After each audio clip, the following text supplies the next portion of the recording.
Hello and welcome to You'll Probably Agree. Today we have back on Patrick McDonald from Hollywood, Chicago. How are you? I'm good. Thanks for coming on again, No problem, sir. my friend. And today I think we're going to talk a little bit about Vice, and this will be uploaded when the review embargo's up because I don't want any shit to happen to us. Why not? Yeah.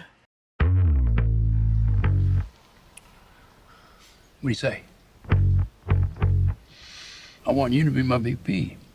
I want you. You're my vice. Well, George, I'm the CEO. I thought it was a pretty good film. It was definitely a little too jokey at times. Like if you've seen The Big Short, there's a lot of fourth wall breaking moments. Like there's nothing maybe as severe as Margot Robbie sitting in a hot tub speaking economics to the common man. There's definitely some moments where you're seeing like the end credits of a movie midway through the film, and you know what the punchline is going to be, saying that Dick Cheney wound up to have a nice peaceful life as a dog trainer and all that. And there is also a scene when they're reciting Shakespeare.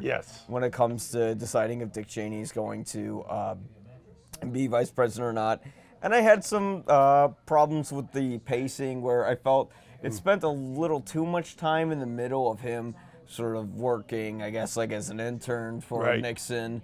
And then all of a sudden when he's working for Bush, which is sort of like the whole selling point in the movie, it just kind of rushes through that whole part of how he kind of, ruined the world.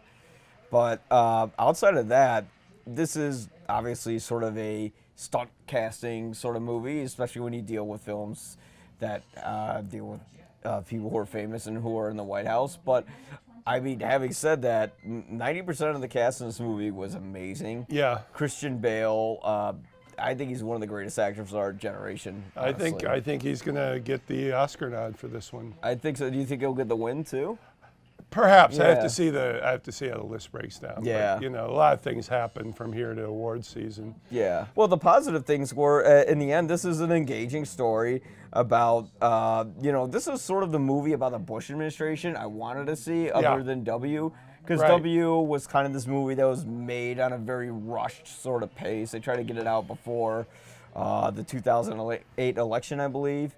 And this is a movie that doesn't play nice when it comes to the characters. They don't show Dick Cheney as, oh no, he's actually a good guy. It's like, no, he had one human element, and even that human element he betrays in the movie.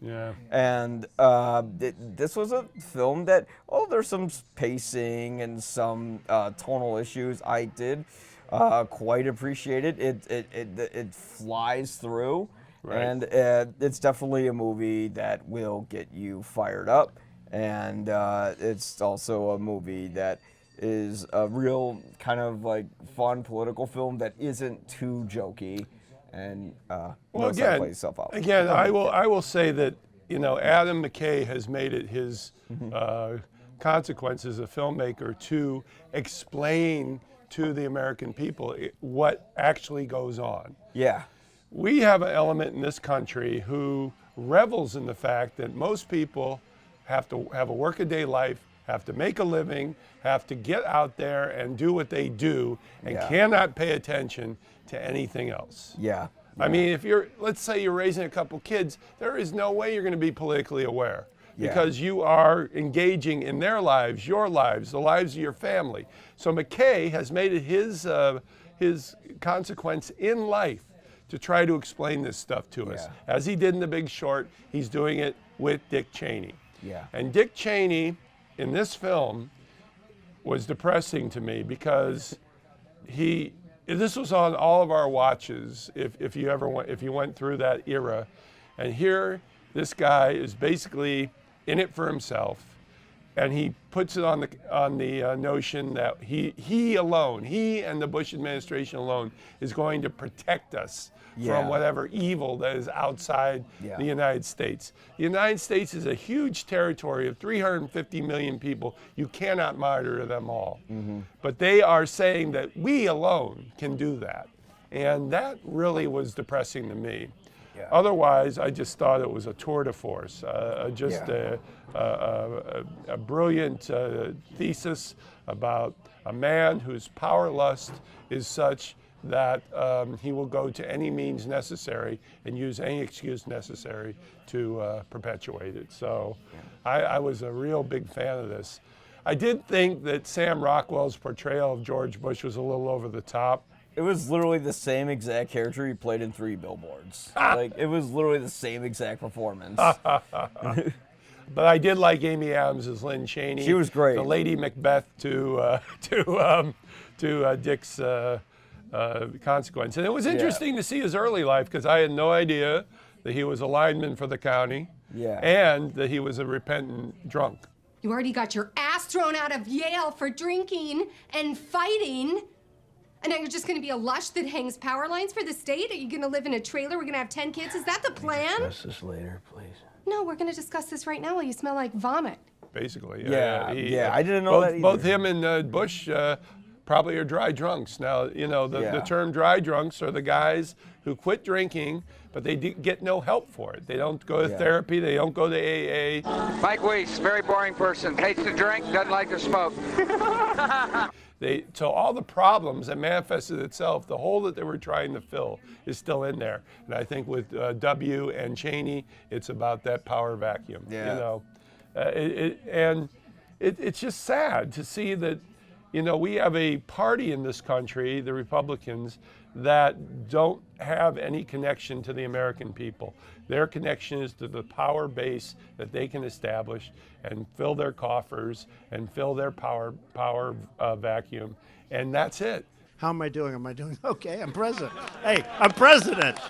Can you believe it? That's their philosophy. Those are the 2 philosophies: fill their pockets, fill their power vacuum. There is, and if somebody else comes along for the ride, well, then we're great. One thing I really liked about this movie is it doesn't glamorize power like a lot of other movies do. It's not like Wolf of Wall Street, where, you know, when Leonardo DiCaprio's really having his good point. Quaalude parties and he's, you know, getting all these hot babes and he's fucking the shit out of Margot Robbie. Like, you don't get anything that, you know, is glorifying that in any way. Here it's like this man's getting power, but everyone, the American public, which really is not shown in a positive light in this film. Well, you know, there's a real chilling moment when he takes the vice presidency, and he's looking at his phone. And he goes, and well, we just settled for $26 million for Halliburton. Yeah. Well, the reason he got $26 million is he promised them every freaking defense contract that was going to occur under the administration. Oh yeah, they wanted. I mean, one thing I'm really glad that this movie addressed and didn't shy away from was immediately when, like, from the first scene in the film, when we're attacked on 9/11, instead of showing maybe like Cheney as someone who wants to defend the country, immediately the narrator saying this was his moment to enact national security that would drive up Halliburton's profits. And also put the power in the executive branch, which they explained in the movie. Yes, I mean, there's a lot of history lessons in this that, again, we know nothing about because we don't have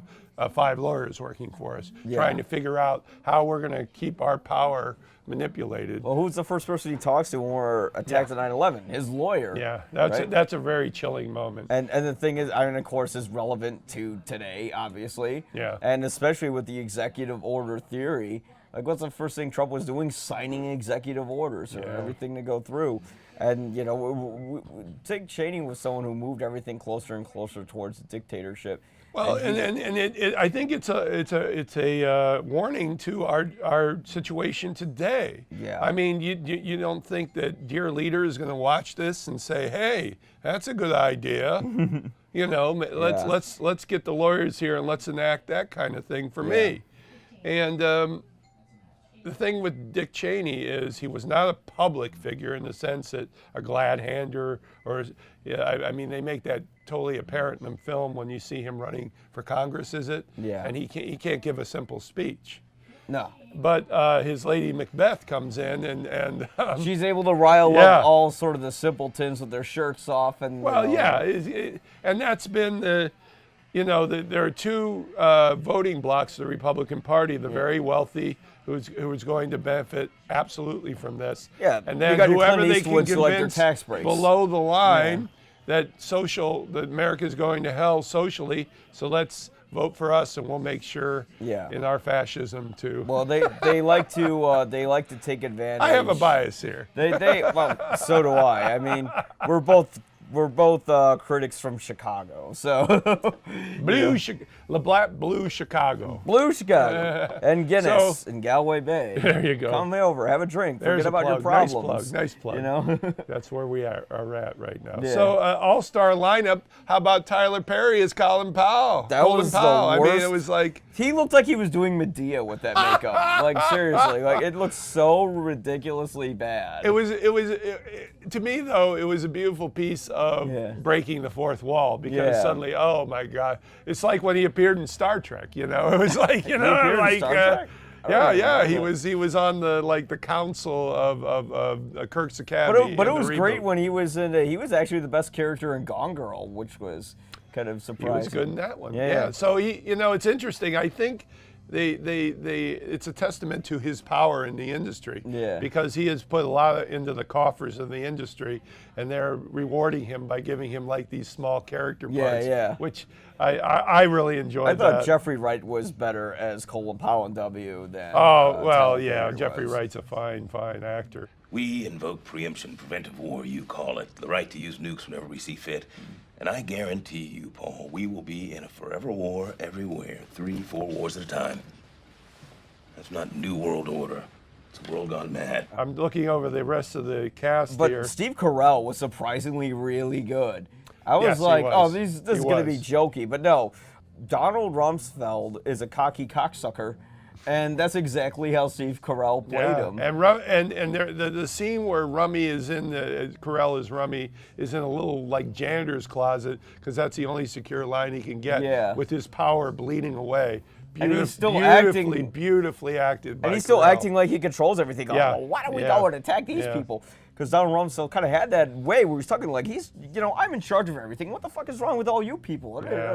Go get this, go get that. I really enjoyed the fact that the Achilles heel of Dick Cheney was his lesbian daughter. And if there is any humanity to be shown in this film for Dick Cheney, it's about that Achilles heel. Yeah. They cynically put it in the notion of political power, but this is a man that did love his daughters. And we always look but man, the way that the family treated her as a pawn in this political game. Well, that was when he lost even that part of humanity when his other daughter was running and she was against gay marriage, and they had that conversation for her to run against gay marriage for that their own genie's out of the advantage. bottle. They got to move on from that. For me, I would give this thing 3, but really leaning heavily towards that other half. I got you. I just think some of the tonal and pacing issues threw me off a little bit. Gotcha. I don't think we're going to really remember this film very well years down the line. Interesting. But it is it's definitely a political film that I wish I could see more of, that is unapologetic in its messaging. Very good. And, there was a lot of, this is Adam McKay finding sort of his inner Oliver Stone in a lot of ways, especially by cutting With to the touch war of the and stuff like that. Big Short. With the thrown touch in. of Big Short, yeah. It's Yeah. like Big Short with a little Yeah. bit of Nixon in there. I feel like this will be in my top 10. Yeah. I'm going to go the extra half on it. Yeah. 3.5 out of 4. I had some issues with some of the jokiness of it. Yeah. I wasn't a big fan of the middle part credit roll, which that was an obvious joke. Like, we get it. Yeah. Like, it's a joke that goes on for too long. But I will always go back to McKay as far as saying, here, as my power as a filmmaker, I'm going to use it to communicate what actually is going on in this country. And this is a lesson for all of us, and a lesson not to vote Republican, folks. So that's the conclusion of it. I believe we can make this work. Hot damn.